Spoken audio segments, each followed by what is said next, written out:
Hey, what's going on, guys? So Kotobukiya has really been knocking it out of the park recently in terms of some of their model kit releases, and that very much includes the Megalomaria line. So today we're going to be taking a look at the second kit out in this line currently. This is the Ruby Eye. There are a couple more releases that are already out that I need to get caught up on. We'll work on that, but for now, very excited to check out the Ruby Eye. It has this kind of evil nurse vibe to it, which looks pretty cool. Let's go ahead and get right into it. But before we check out the kit, let's just take a quick look around the box and the contents. We've got vertical artwork here for the box art, obviously, which looks amazing. It's hard to show you guys on camera, as I've talked about many times before.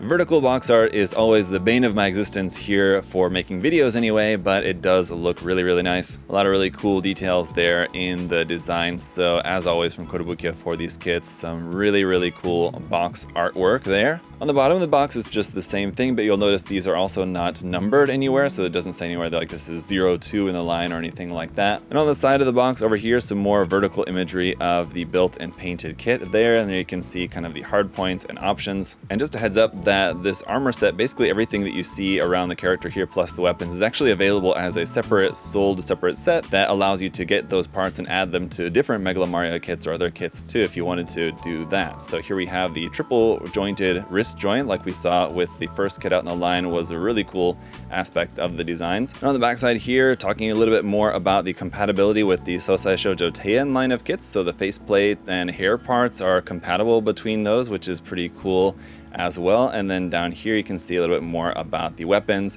and connection here. This is also a really nice size reference guide for you just to get a sense of how big these are. They are definitely going to be a little bit taller than your standard Megami device and Sosai Shoujo Teian kits, a little bit more in line with some of the frame arms girl kits, but definitely some of the taller ones in the lineup. And there you can see we have a frame arms kit and a hexagear kit there in there as well, for good measure. On the other side of the box here, we have a look at our included faceplate option parts. So you have like with the two eyes, or you have the eye patch face, so you have options there.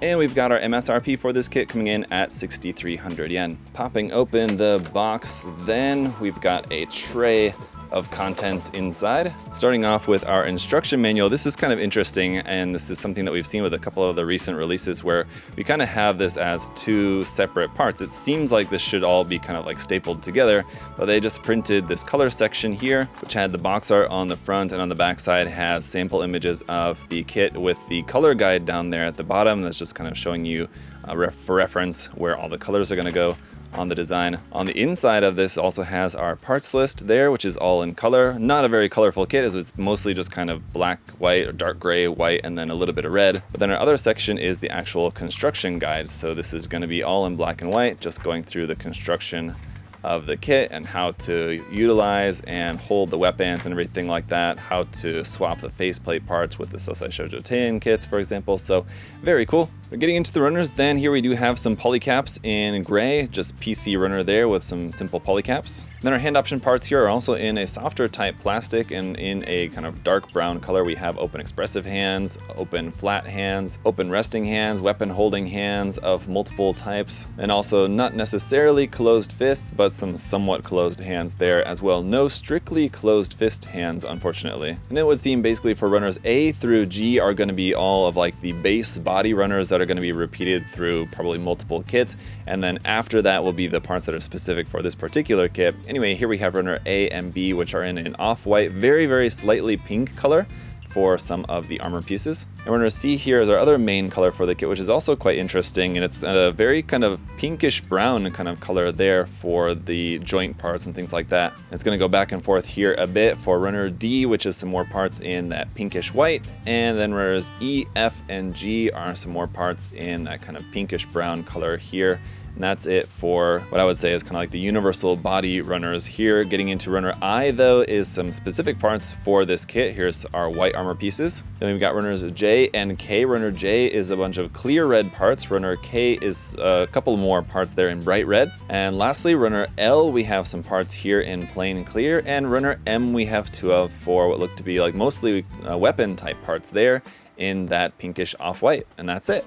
Alright guys, and here is Rubii all built up and looking very cool. Again, a really fun kit to build. After building the first Megalomaria kit and then going ahead and building this one as well, these kits are really enjoyable and fun to build, and they're really fun to pose with. So I'm looking forward to that part of the video. We'll get there in a second. Just want to go through the accessories first, and then we'll take a look at some posing options that you can do with this one. When it comes to the range of posability and the ease of posability as well, you're just really not going to get any better than this line, I think, although I don't know. Perhaps Kotobukiya has some more surprises cooking for us in the future, but for now, this does seem to be about the pinnacle of posability, I would say. Let's go ahead and take a closer look at the accessories here first to get us started off. And the first couple accessories are actually just going to be right here, her Dr. Mario pills that are attached onto the sides of the skirt here. These are removable. And each one of these just has a hard point sticking out, so if you wanted to have these like flying around in the air or something attached onto some sort of action base, you could do that. You just need one that has just a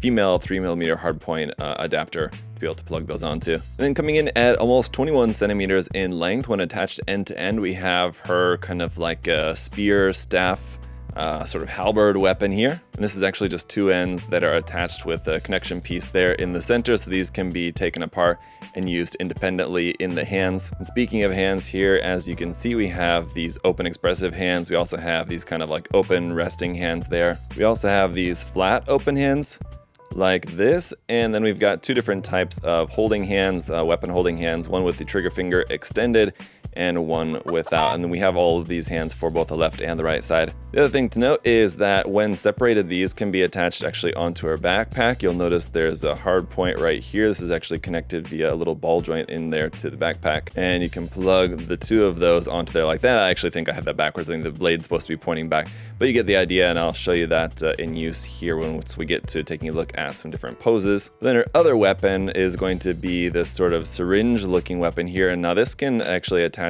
into the back of the wrist if you're using the triple jointed wrist here, which again is super cool. It allows, basically it's a triple joint between the hand, this wrist part, and then the forearm. So what you can actually do is fold that back entirely, something like that, and then I think you can actually turn that around so that it's pointing almost straight out from the arm there, which is pretty cool. So the triple joint is certainly something that makes for a really interesting aspect of these kits, but when not attached onto the back of the arm there, as you can see, it does have a handle on it. So what we can do with this is actually then just fold that handle back, and then this can just be held in the hand as a sort of like a pistol, syringe looking kind of pistol shooting weapon.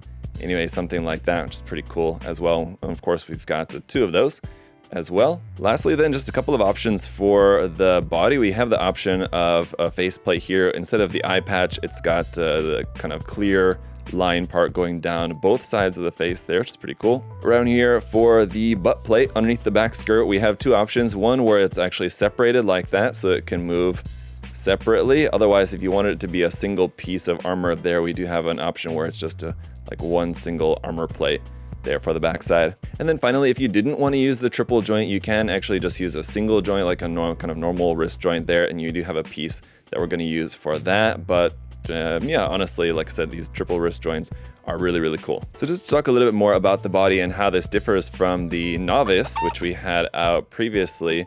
It's basically the same core body with some different option pieces. So the breastplate is obviously different. We've got this one here with that red stripe on it. The shoulder armor is different. We've got different pieces there.